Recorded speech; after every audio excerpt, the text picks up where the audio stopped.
onto a little cell, and the nucleus is taken No, you out. guys, It's baby on a hook? If it was...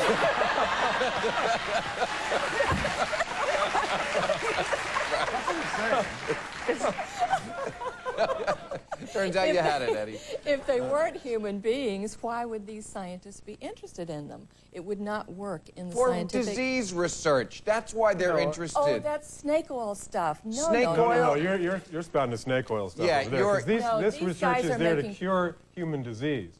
And the people who are against this research are putting these little things in a petri dish ahead of people who are sick, who have families, who have children, who need this research to have their diseases cured. This is a Everything else is baloney. This is a promissory note that has never come through. reality. No. Recombinant DNA research is responsible for human insulin for diabetes, Herceptin for patients with breast cancer, Epigen for patients with kidney disease, Enbrel to help patients with rheumatoid arthritis, Pulmazone for cystic fibrosis. Hey, we know how well DNA works. What about OJ? Yeah. Boy. That's really relevant. Yeah. Okay. Europeans don't understand. I don't know what snake well is. Is that a well with snakes in? And I don't know what the OJ thing was. Snake oil. They used to sell snake oil in the 19th century as an elixir for everything. For It means. everything. But was it good? No, well, on explanation of what the cloning thing is, I think we're going to do it in Europe, so you guys can actually just chill out. Well, it's going to happen anyway. You don't know who the first people who did it was China, but they only announced it late. So if you want to find the babies on hooks, we'll just wait for the delayed announcement. I don't want the baby on hook thing. That's where everyone goes, oh, that's a bad thing. Yes, I know. If you've seen Alien 4, that's where you go, oh, no, that's gone wrong. Well, this is... To me, the cloning thing is all about money. You know, it's not about exploitation of women's bodies. It's all about money, because it's all going to be about what products you can get. And frankly, the egg thing is already happening. People already advertise for egg donors, and they get very specific. They're like, okay, well, I want a blonde woman who has X, Y, and Z college education, very stratified by race, very stratified by education. You know what? Human beings are already bought and sold. Did anybody read the New York Times things about people who sell their organs? And basically, you can go to other countries and say that you're on an organ list here. You can go to other countries and buy someone's organ, just pretty much off the street, and say, oh, you're poor, I'd like your kidney. And people will give it to you because they're desperate. To research cloning and nuclear because everything has a price. Everything has a price, and cloning... What, does curing cancer have a price? A price that I'm willing to pay. And Parkinson's disease, I'm against cloning, and Alzheimer's disease. I'm saying that all of these issues that we think of as very theoretical and very human-centered, all of these barriers, I think, are going to fall along price points. That's but the price point I think you're missing is that what's really expensive is getting elected president.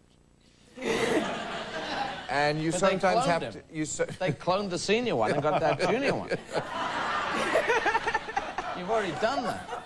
And so sometimes you have to pander to certain constituencies in order so to that's achieve how women randomly got I into can't speech. understand why George Bush would say this unless he was pandering there's no question to that that very, very far insane right wing that thinks that's what's happening. That 30 cells in a petri dish is human life, and that it is better to ban that than to use that to cure people of the diseases I mentioned. Well, he didn't call it human life, he called it nascent human life, and the definition of nascent is evolving. So it hasn't really gotten there yet, it's in the process of becoming human life. And then you can have pre-nascent on that, and then you can just keep going back. You can go all the way back, so wait a minute.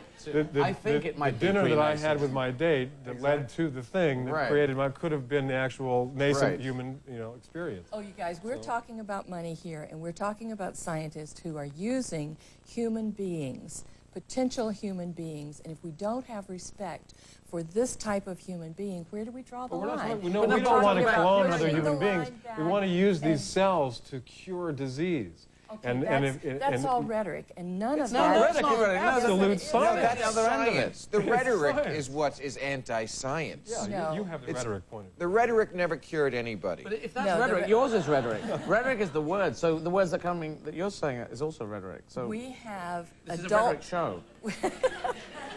I know. We have adult stem cells that will do the same thing. We don't need to go to embryonic stem cells. And this is manipulating science for human purposes and for do you think the only reason they're doing it is to make money? That's the only reason anybody's doing any of this stem cell research and this cloning of human embryonic cells is just to make money? No one's really interested in curing No, disease? I think people are very interested in curing diseases. Well, I'm But glad to we hear you also- say that, because they are. There are 40 Nobel Prize-winning scientists have come behind the research cloning effort, and they have basically said that if we don't do this, we will be missing a huge opportunity to cure some of the worst and most egregious diseases in the world. Now, who's right here? I mean, 40 Nobel Prize-winning scientists? Or a guy who President just Bush. learned what the word nascent meant. We got to take a break. We'll be right back.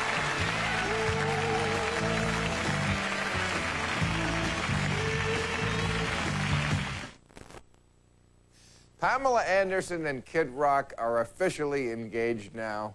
It happened over the weekend. They asked the press to respect their privacy, and they issued a simple statement saying they were looking forward to the honeymoon and having lots and lots of videos together.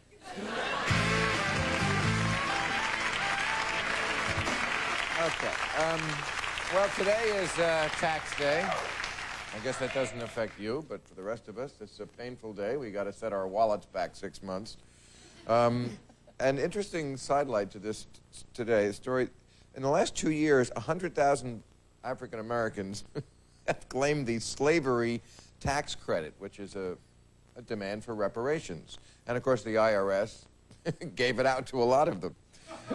It doesn't exist. The IRS paid out $30 million for the slavery. Yeah. And it's based on in 1993, Essence magazine had an article that said, with inflation, the price of 40 acres and a mule today would be about $43,000, and that's what these people have claimed. They're getting it, which I think is hysterical. So, Andy, don't you want to move to the U.S.? No, I'm fine, thanks.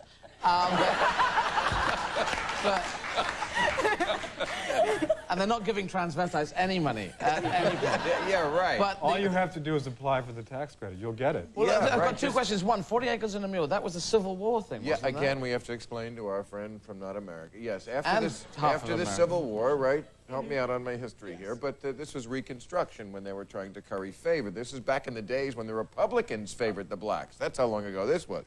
And the Republicans won elections in the South by promising 40 acres and a mule to the recently freed slaves.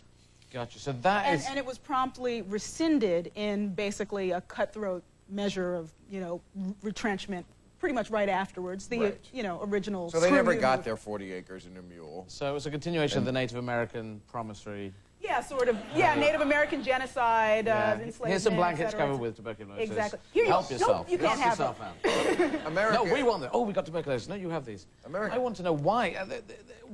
Did they just fill in a piece of paper and say, can I have $43,000? I think it's pretty extraordinary to start off with that the government actually paid this out. I mean, I'm going to write a magazine article saying that people who have braids get $1 million each, and then I claimed my credit for tennis elbow already. I got tennis elbow a couple years ago. Excellent. Then I got audited. So. Oh yeah, but let me just frame a little bit of this reparations thing. There's a guy out of Harvard named Charles Ogletree who's a law professor who's running a big thing about reparations. And I'm not going to explain all of it, but to put it simply, black people built America. I'm just going to say it like that, simply. We built the White House, we built the Capitol. Anytime you go to Washington, we built it. 400 of the 600 people who built the White House were slaves. Excuse me, you built some of America. Well, let's not get ridiculous. This is politically incorrect. I can be politically incorrect if Well, I that's want. just plain wrong. It's politically incorrect, It's hyperbole, but I'm saying hyperbole. hyperbole. For reparations? Basically, what reparations talks about is on many levels taxation without representation. And so you talk about Washington, D.C., which is pretty much the only place you can live in the continental United States and not have voting representation. Right. Voting representation in People the shouldn't- democracy of America. But- Washington, D.C. is mostly black. Oh, my goodness. So we have this sort of trickle-down effect. I think we need to talk about stuff. I think reparations is a great You're chance right, to but drag not now. stuff out. We have to have it. Sorry.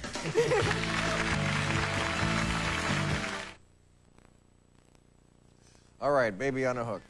Thank you. There's your book, Janice. Different kind of strength. Baby's the old-fashioned way, from the stork, the way it's supposed to be.